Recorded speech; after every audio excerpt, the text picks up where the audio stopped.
What's going on, guys? Welcome back to the channel. In this video, I'm going to be taking a look at this beautiful 2024 Hyundai Santa Fe Limited Hybrid.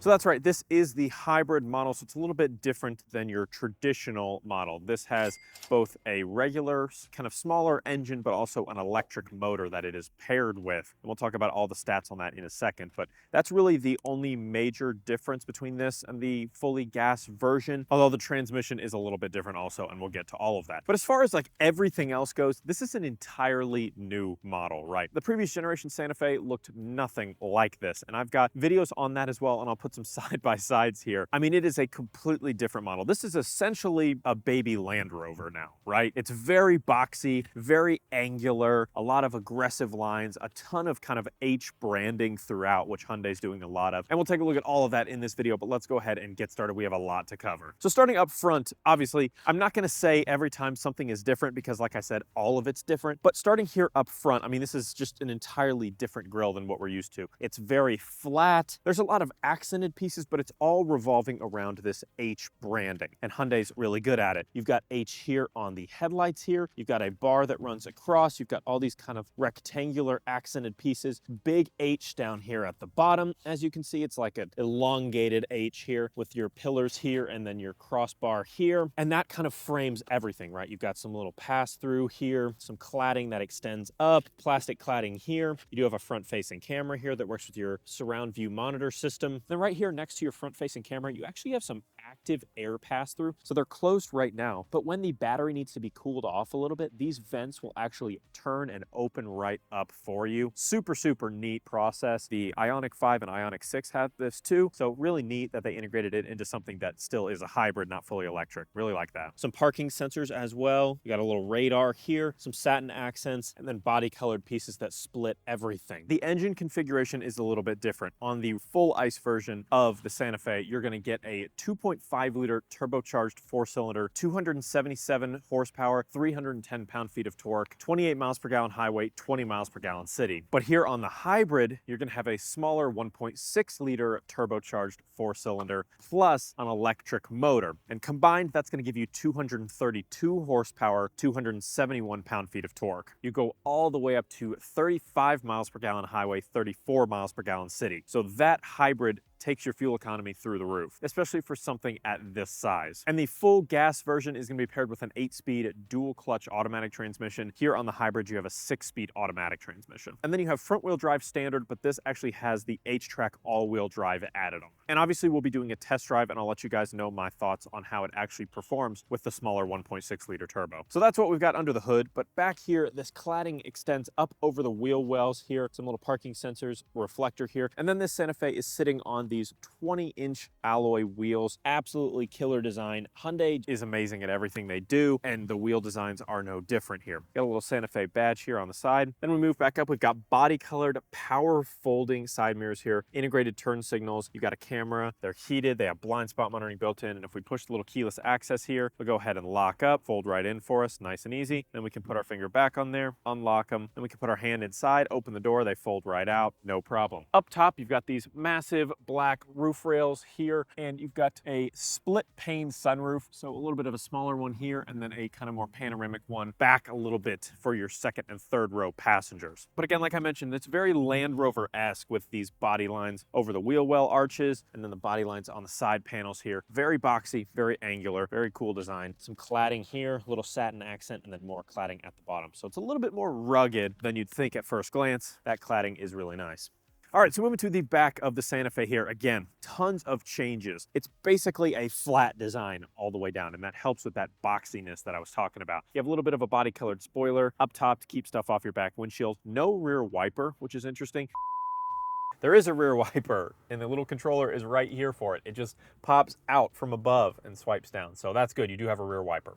I thought that was a little weird at first that you wouldn't have one on an SUV, but there is one. But this does kind of protrude out enough to where it's going to keep most stuff off that windshield. Got a brake light up here, Hyundai badging here, big Santa Fe word mark printed on the back, H-Track all-wheel drive badging, hybrid badging as well. And then your backup camera is right here. We got a little sticker letting you know where the open the tailgate button is. Obviously, you can take that off once you get the vehicle, but that H theme continues back here, right? Tail lights, little H. right here. These are LED taillights, as you can see. You got some more reflectors of lights down here. Got some parking sensors and a lot of plastic cladding here. Some more little reflectors at the bottom. Let's go ahead and open this thing up because this is a crazy tailgate back here.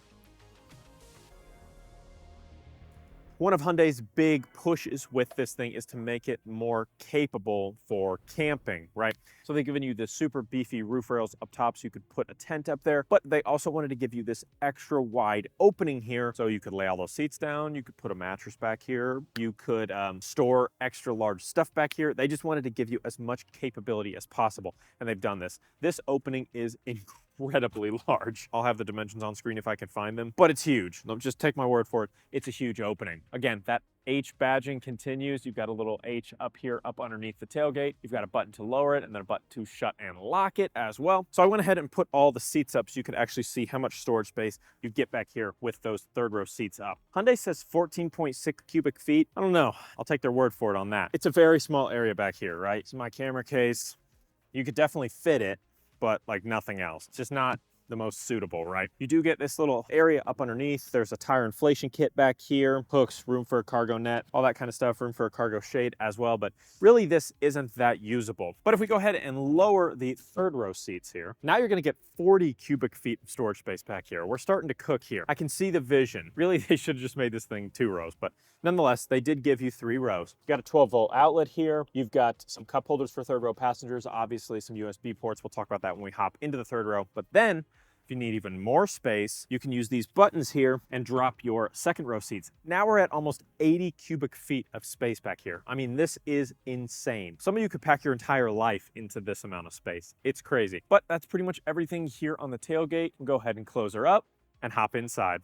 All right, so hopping inside this beautiful cabin. I mean, my goodness, is there a lot to talk about here. Now, to be fair, I drive a Tesla, so I'm not used to all of these buttons here. It's kind of cool when you get into a car that has a million buttons, because I feel like there's so much that you could do. But let's just go ahead. There's so much to cover. I'm just gonna get started. I'm gonna work left to right, just talk about everything we've got here in this cabin. So first of all, the materials in the cabin, super, super premium feel to it. You've got soft touch up top here with accent stitching. Not the biggest fan of faux wood grain. You guys probably know that if you followed the channel for a while, but you do have some here. But I love this nice brushed satin metal look. Really, really cool. It is plastic, but it looks nice nonetheless. Then you've got some hard touch plastic here. Not the biggest fan of that. It's accented with this absolutely beautiful brown leather material on the door panels with more accent stitching. You even have brown buttons here for your window controls, your mirror controls, which is really cool. Then we move on up here. The dash is really interesting because you sit so high and the dash is so low. So it's almost like it's under you a little bit, which normally it's like at your face level and then you're kind of looking over and past it, but not so much here in the Santa Fe because of how high up you sit. Obviously you can adjust that if you want, but because of how naturally high you sit,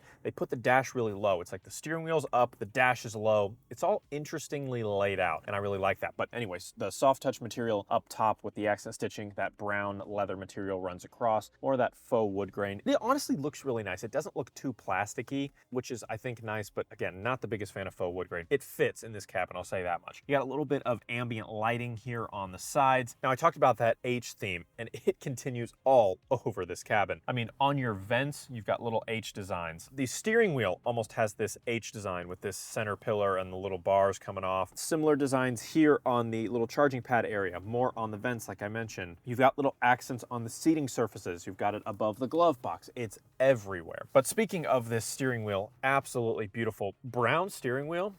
Kind of retro. I kind of like it. It's cool. Accent stitching on it. You've got an H in Morse code on the steering wheel. Now, unlike some of the other Hyundai models, this one doesn't have any ambient lights, maybe up on the calligraphy. That's something you can get. I'm not positive, but we'll talk about that in just a sec. But over on the door panels here, you've got position memory for your seats here. It went ahead and applied that. That's okay. I didn't need that. Thank you, though. Like I said, all of your mirror and window controls over on the left side here. Electronic parking brake. You've got a trunk hold button. You can turn your traction control on and off. And then you actually have have a little fingerprint reader right here on the side of the screen here. So you can put different driver profiles in with your fingerprint. Then you get in, you just tap your finger on there. It's gonna adjust all your settings for you. Back to the steering wheel here again, like I said, just an absolutely beautiful looking steering wheel. Now, I've mentioned this before in some of my previous Hyundai videos, but the amount of stalks on these Hyundai models is hilarious to me. You've got a gigantic light stalk here that works also as your turn signal. So your light and wiper stalk is right here. Then you have your shift stalk right here. And this thing is massive, right? You can kind of hit your knee on it a little bit if you're, sitting a little bit close, but this, you twist this little silver piece to go into drive, neutral, reverse, and then you push the button to go into park. You got paddle shifters on the back of the steering wheel. Then you've got your highway drive assist button right here, your adaptive cruise control. You can switch through your different pages on your driver information cluster there. And then you've got your media controls on the right side of the steering wheel. And everything is kind of like protruding, like three-dimensional, right? It's not all connected as one flat unit. Everything kind of juts out in an interesting way. Really neat steering wheel for sure. And then past the steering wheel here, you'll notice this little sensor camera thing. So this is going to have to do with your driver attention monitoring, right? So this thing's going to watch your face, make sure you're paying attention, make sure you're not getting drowsy, all that kind of stuff. And when you're using the kind of hands-free highway driving assistant, that's going to watch you and make sure that you're paying attention, and it's going to beep at you if you're not. That's unfortunate, but they kind of have to have that. It's a legal thing. Then past that, you're going to notice this nice big curved piece of screen, and it almost looks like one flush piece, but it actually is two separate 12.3-inch screens. And then you've got your little fingerprint sensor on the left side as well, like I mentioned. But the 12.3-inch driver information screen you can control with this button on the steering wheel. You can see compass, you can see your highway drive assist or adaptive cruise systems. You can see your blind spot view cameras when you're using your turn signal, which is a feature I absolutely love. And you can switch through different themes. And something I think is really interesting is the graphics package that they use here on these two screens. You would think that this would continue in their new morphism design that we see in things like the Ioniq 6 and the Ioniq 5, but this is a newer Hyundai system that we're seeing in these 2024 models. And it may just be that this is the non-electric user interface and then they have a separate UI for their electric vehicles, but I love this one just as much. It's a very clean design. It almost uses these like tiles, kind of like Windows 7 tiles sort of thing, but like way more modern than that. These kind of pillars that have these really nice flat graphics. I'm going to briefly show you some of this, but I'm going to be making a secret features video on the Santa Fe here. So if you want to know everything that this system can do, definitely hit subscribe so you don't miss that. Or if it's live, I'll have it linked down in the description. This is a really nice system. Everything works so fluidly, so cleanly, and you expect that from Hyundai at this point. They're just killing it when it comes to infotainment displays and design. But I mean, this screen has everything. You've got on-screen weather, you've got voice memos, you've got wireless Apple CarPlay and Android Auto, like I mentioned. You got standard Bluetooth if you just want that. Obviously AM, FM, Sirius XM radio, navigation. And then if you go ahead and put the vehicle into reverse, you can see all of your different cameras here. So you can do this really neat 360-degree pivot around your vehicle, which I love. Super helpful for parking as well. And then you can also just switch between all of your different camera views if you just want to see that. You got a push to start button here. Again, those vents with the little H theme to them. All your physical controls for your infotainment display are down here. So people that don't want to lose those kind of controls, you still have that. You don't rely solely on the touchscreen. You can navigate around the touchscreen using these hardware buttons, which is nice. You've got flashers in the center. And then you've got this little like 6-inch, really thin screen down below here. And this just has all of your software buttons on it. So your heated steering wheel, AC controls, vent controls, defoggers. You can turn on your heated seats. You can turn on your ventilated seats like I have on right now. And all of these are little touch capacitive buttons that have little animations and will show you different levels on screen depending on what you push. So you do have hardware controls,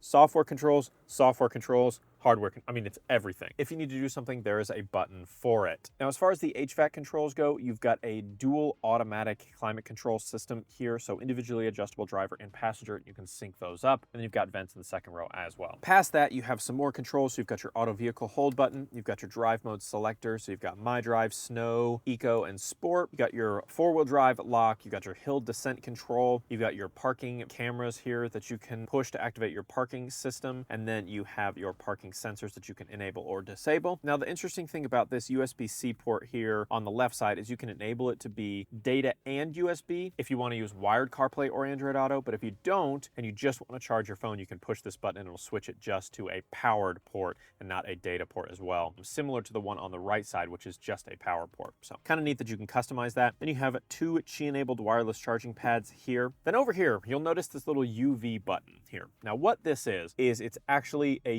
UV disinfectant kind of chamber, if you will. So you know those little UV disinfectant trays you can put your phone in to clean all the germs off your phone? Well, Hyundai added that here. So right here above the glove box, you can open this button here, and then you can stick your phone inside here, close it up, then you can push this UV disinfectant button, and that is going to turn on little UV lights inside of there and actually clean your phone off. Now, let me see if I can give you a shot of what this actually looks like. So I'll go ahead and I'll turn on my video on my phone, put her inside the old chamber.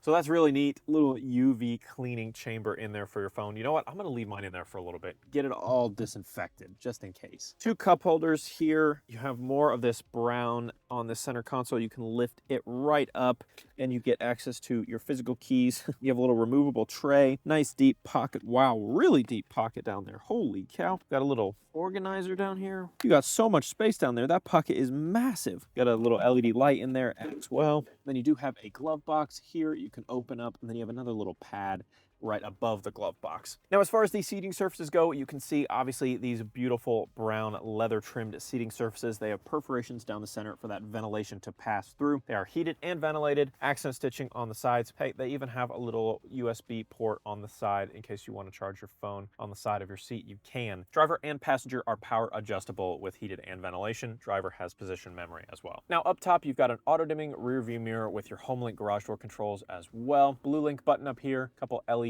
dome lights right here as well. And then you've got controls for your sunroof here. Again, tiny sunroof here, a little bit more of a panoramic roof in the back, and you can control both of them with the buttons here. Black liner up top, and then you've got a Bose premium audio system here. You can see there you've got a speaker on your A-pillar here, and then down below as well. Since this is a shift-by-wire system, you've got all of this opening down below. It's a good SUV for families, so you get all this storage space down here. Another 12-volt outlet here. All right, hopping back here to your super spacious second row seats here. Again, that H theme is everywhere, guys. I cannot stress that enough. You've got it here on these little vents. Looks more like a cross in this kind of vertical orientation here, but you've got it here on the back of the seats as well. Got some little hooks here. You can hang like grocery bags or something on it. Little flappy pocket here. I have something similar on my Tesla, so that's kind of interesting. 2 cup holders here on the sides of the door panels. You've got some shades here for your second row seats, which is always nice if you have kids or, you know, babies or something like that. Grab handle here. You've got your LED lights as well. More wood grain on the door panels, more of the soft touch, more satin kind of brushed look. Same kind of brown on the armrest as well. Heated second row seats as well for outboard passengers, which is a nice touch. Then you've got even more cup holders down below, more Bose speakers. You drop this down, you get little, oh, that's what that is. So I'm learning things on the go here, guys. Oh, what? Okay. All right, pause. This is awesome.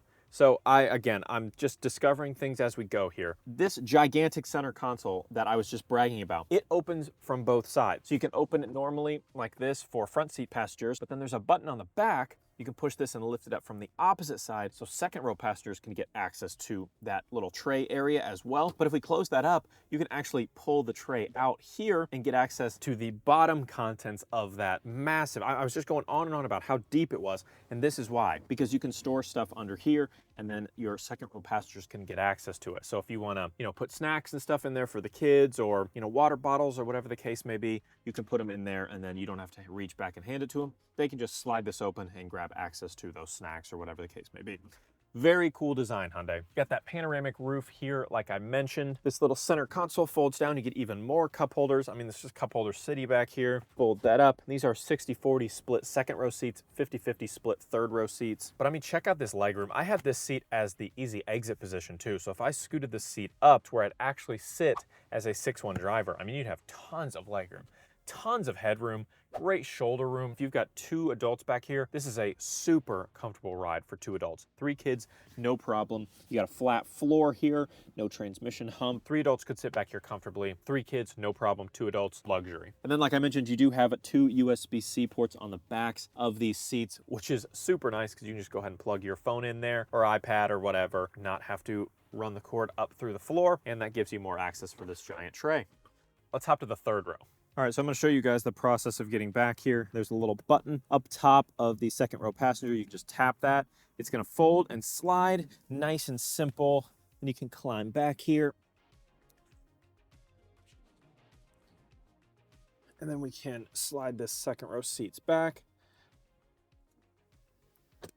Boom. Let me scoot over a tiny bit so you can see my knee room here. So my knees are pushing up against the 2nd row seats, and I do have to kind of fold them in this kind of sharp angle here, so not the most comfortable. It's not the worst 3rd row in a, medium-sized SUV that I've ever sat in, that's for sure. I've sat in roomier ones before, but again, this is not terrible. You've got your own little vent right here, which is super nice because you can blow that air directly onto you, but you have a little dial here, and you can actually swivel that back and forth to turn your AC on and off. You got a full-size 115-volt outlet back here as well. USB-C ports on both sides, 2 small cup holders on both sides, another 12-volt outlet right behind you. Kind of little pocket windows here, which is nice because you still get a little bit of that sunlight in, and that little panoramic roof kind of works its way back as well. Not the most comfortable 3rd row I've ever sat in, but you know what? It's not horrible. You kind of get a little bit of a lean. Yeah, you can get a little bit of a lean there. The good thing is, if you need to transport multiple kids and they're small, you can throw them back here. If not, fold these down, get that, 40 cubic feet of cargo space. All right, let's take the Santa Fe for a little test drive here. Now, I just witnessed the solar eclipse, so everything's still kind of brightening back up. It was completely dark here for a little bit. I was actually kind of hoping to take you all on the test drive during the eclipse, but unfortunately, I kind of want to just look at it for myself. A little selfish there, but hopefully you guys got to see it where you are. If not, it was cool. It's hard to describe. You just kind of have to see it, so sorry if you missed it. But let's take the Santa Fe for a little test drive. When you first turn it on, it's hard to even tell it's on because it's a hybrid, so it kind of goes into that kind of charging EV mode, and we go ahead and turn it on. It actually says it's an EV mode right now, so we're just gonna go. Sounds like an EV, right? Dead quiet. As long as you keep it under a low speed, it's gonna be super, super quiet. So when you're rolling through neighborhoods and stuff, you don't have to make a lot of noise. It's really nice. Kind of wish they'd make a full EV Santa Fe, but not yet. You can tell it goes out of EV mode there. So when you let off, it actually goes into EV mode, so it starts rolling and kind of charging back up. You all already know I gotta keep it in sport mode, because that's just how I do things. But we'll go ahead and get a little acceleration right here.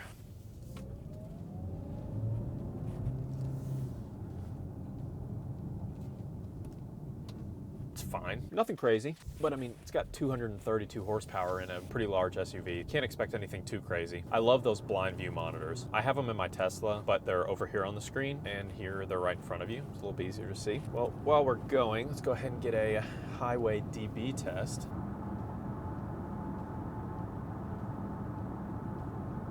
.72 at highway speeds. It sounds very similar to the Outback that I reviewed recently. It's got that kind of feel to it. While we're going, let's go ahead and do highway drive assist. Set that. I can already tell it like took over the steering wheel. Yeah.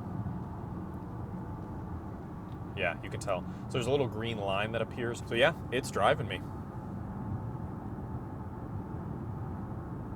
And this will take you around pretty aggressive curves. You know, it's not a fully autonomous type thing where it will like navigate city streets and stuff. It will a little bit, it's not quite there yet, but it does what it says it is, right? Highway driving assist, and it does a really good job at that. I wanna see how long it is before it actually like gets mad at me for not having my hands on the wheel. Wonder if I like look away, like I'm distracted. Oh, I'm messing with something over here. Yep, keep your eyes on the road. Driver assistance is limited. Okay, so it is watching you with that little sensor right there. But this does a heck of a job of keeping me in the lane. I mean, it is rock solid. I'm gonna take over so I can get us off the highway here. You do ride really high, like I mentioned, but it does feel like a pretty connected driving experience. I do feel like a little bit swimmy, like there's a little bit of delay in the connection to the road, but it's not terrible. It's what you'd expect at, you know, an SUV this size. So the infotainment display, absolutely killer. I love the design that Hyundai goes with. Anything they do, I'm like, sure, why not? Because because they just do everything really, really well. Driver information display, it's big, it's bright, plenty of information if you want it, simple, clean design if you want it, really no complaints there either. And it's a comfortable ride. I'd say the seats are pretty comfortable. Some lumbar adjustment that you can do to make them a little bit more comfortable. The bolstering's fine, you know, they're not sport seats or anything like that, but the bolstering's fine for what you need. And I really, really do like having a ventilated seat. You guys know that if you follow the channel at all. I love a ventilated seat. All right, so now we are off the highway and we are on some city streets here. So let's get a dB reading at that speed.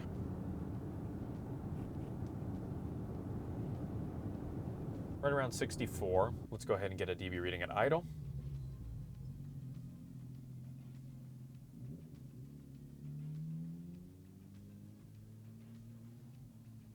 Right around 44, 45 when that motorcycle wasn't driving past. Perfectly solid to me. That acceleration.